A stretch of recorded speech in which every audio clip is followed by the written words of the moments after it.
guys, it's Reed out here, and welcome to another installment of Retracing History. We're along US 30, which is also known as the Lincoln Highway, and it was roughly on this stretch of passageway about 160 years ago. Elements of the Confederate Army in North Virginia would have been passing right by us as they advanced upon Gettysburg, Pennsylvania, although they didn't really know that's what they were about to be advancing upon. As you travel on US 30 and you're following the footsteps of history, you're going to come to this crossroads in the heart of Caledonia State Park. And there is a small little blast furnace set up here, and I've passed it many times going to Gettysburg, but never actually stopped to look at it. And I've been aware it has a small but integral link to the Gettysburg campaign. So we're going to check out the Caledonia Ironworks.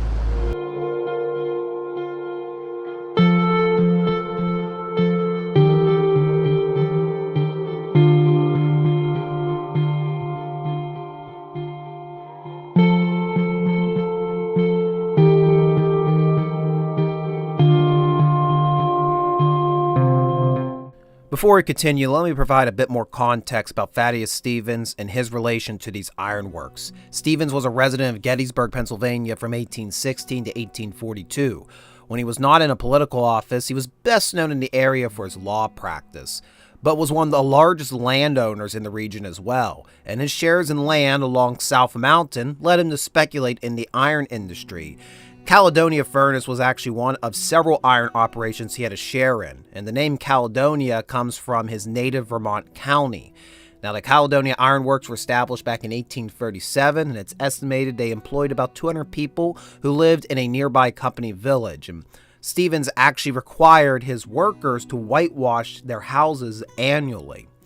The community that supported the Caledonia Furnace, which was located near the Chambersburg Pike, was largely isolated as their livelihoods depended solely on the function of the ironworks. All the goods they needed to survive came from the company's store from the ironworks, and well, Caledonia Ironworks was not a financial success. Actually, Stevens would later describe it as a sinking fund that persisted throughout the rest of his life. Now, there is a theory going around that Stevens maintained the Caledonia Ironworks, even though it was a financial wreck, to be a stop along the Underground Railroad. And that's because the Underground Railroad theory rests on a Franklin County resident by the name of Hiram Wirtz, who in the early 20th century came out and self-proclaimed himself as being a captain on the railroad, and then claimed that the ironworks superintendent, William Hammett, was also actively engaged in sheltering parties of runaway slaves. And there is some sense to this, as South Mountain is known to have been a direct artery for fugitive slaves trying to get out of the South, crossing the Mason-Dixon line and heading up the mountain toward Harrisburg. And it's also worth noting there was a nearby village that was sometimes called Africa. It's now known as Brownsville. And this is where part of the African-American population of 19th century Franklin County was. The 1850 census for the county actually lists about 4% of the population being recorded as African-American. And it's very possible some of those may have been pseudonyms saying, oh yeah, I'm from Pennsylvania, but they were really people that were briefly employed at the Caledonia Ironworks as they were being shuffled to the northern states and as far as Canada. Now, ironically, the only time that the Caledonia Ironworks was actually profitable for Stevens was during the actual Civil War, because, hey, there was a demand for the production of all sorts of iron goods. It was very high. And, funny, a politician owning a business that benefits from making a product for a war their party is fully committed to winning. And it may have been that reason, those political connections, that ultimately compelled Jubal Early, who was a divisional commander in the Confederate Army North Virginia, to take a little side quest and destroy these particular ironworks. The stone walls of his old building have withstood the adversities of time and people to stand in mute testament of historical events that helped shape the nation. Built in 1837, partners John Paxton and Thaddeus Stevens erected a blacksmith shop along the Chambersburg Pike as part of the Caledonia Ironworks. Following the Battle of Gettysburg, only the stone walls remained. The shop was rebuilt and operated until 1895. 20 years after the iron furnace closed. Over the years, the blacksmith shop has served as a park office, trolley station, pool concession, and a museum. Ooh, trolley. We're combining railroad history with the American Civil War. I'm really enjoying the site.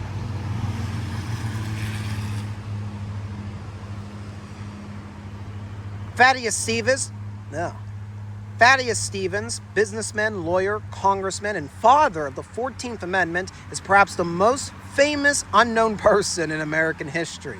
During the Civil War, it was Stevens who kept pressure on President Lincoln to use African Americans as soldiers and to free the slaves.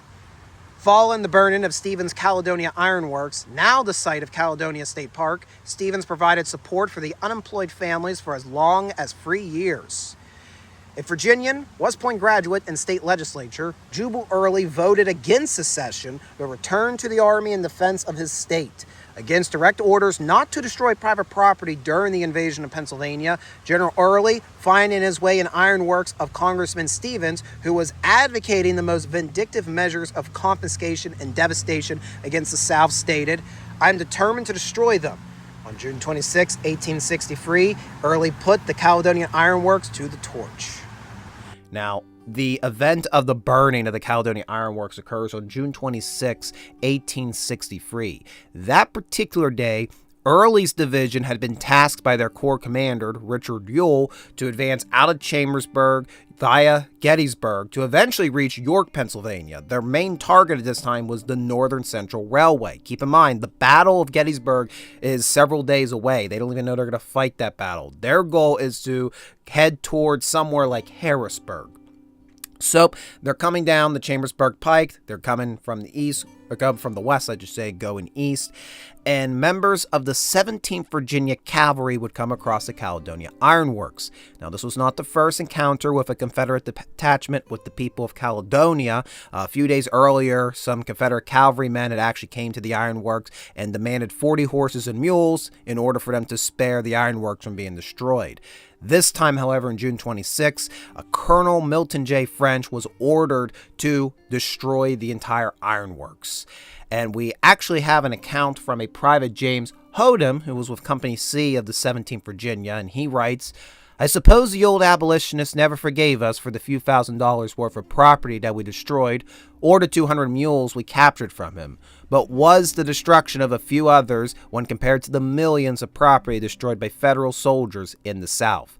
And Hodem's opinion of the events parallels Jubal Early's a lot, that this was retribution for all the acts federal soldiers had made in destroying private property in the South, and because Stevens had been so vocally critical of the South and actually was endorsing this idea of apprehending private property in the South by the end of the war. So Early felt that the ends justified the means in this situation. Now, Stevens never rebuilt the ironworks. Like we said, it was always a financial failure. It's possible he just kept it going, so it was a front for the Underground Railroad. And there's actually, I've heard some accounts that he kept up charitable funds for the workers who are now basically without the job for up to 3 years after the incident, trying to subsidize them for 3 years after. Eventually, this whole region became the Caledonia State Park. In the early 20th century, the only structure that partially remained from the razing by the Confederates was the blacksmith shop. It wasn't even the whole shop, just the walls were standing. That eventually got restored, and now it's operated seasonally as a historic museum demonstrating various smithing operations.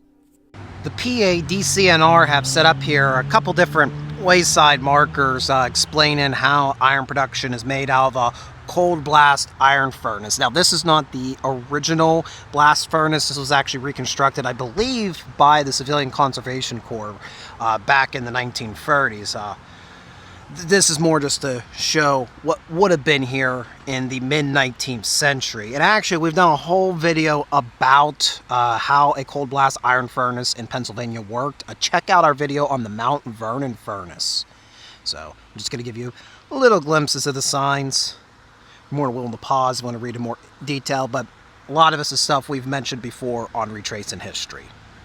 There's a plaque here on the reconstructed blast furnace, erected originally in 1837 by Thaddeus Stevens, the great commoner, father of the Pennsylvania Common School System, first to advocate education for the mountaineer children, early exponent of anti-slavery, Born April 4th, 1792 and died August 11th, 1868, the entire ironworks were destroyed by the Confederate troops under General Jubal A. Early Tuesday, June 26, 1863, and erected by the Pennsylvania Alpine Club in conjunction with the PA Department of Forests and Waters, 1927.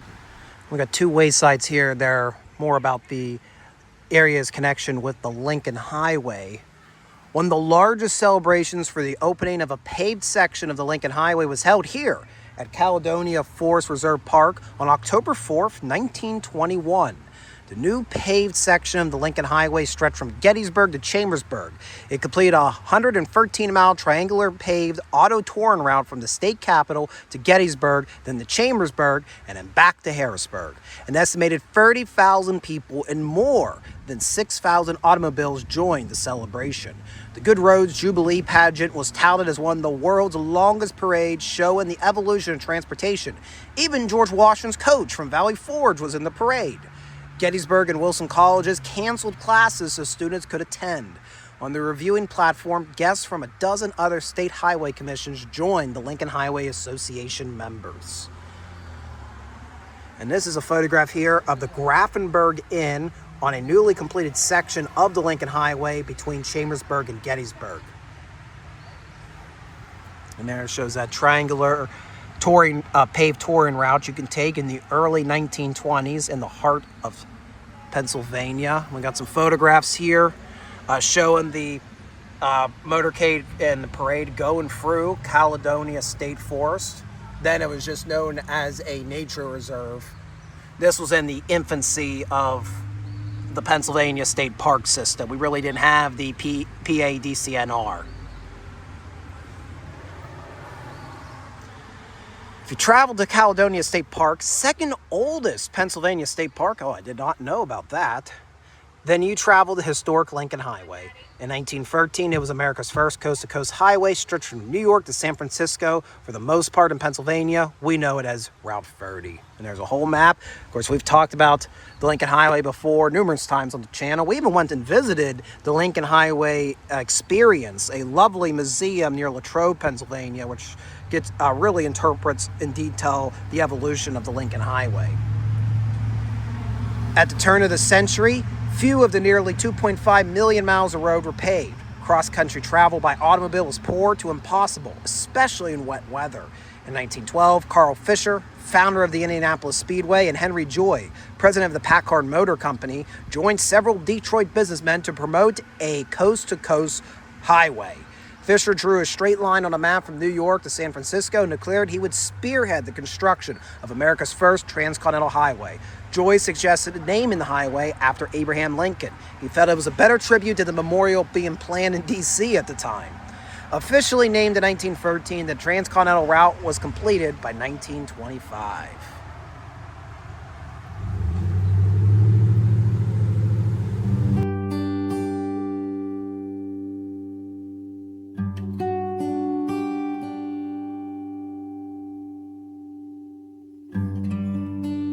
Well, that's going to conclude our time here at the Caledonia Iron Works, which were victim to a Confederate attack because the owner of the property was one of the staunchest advocates for the abolishment of slavery.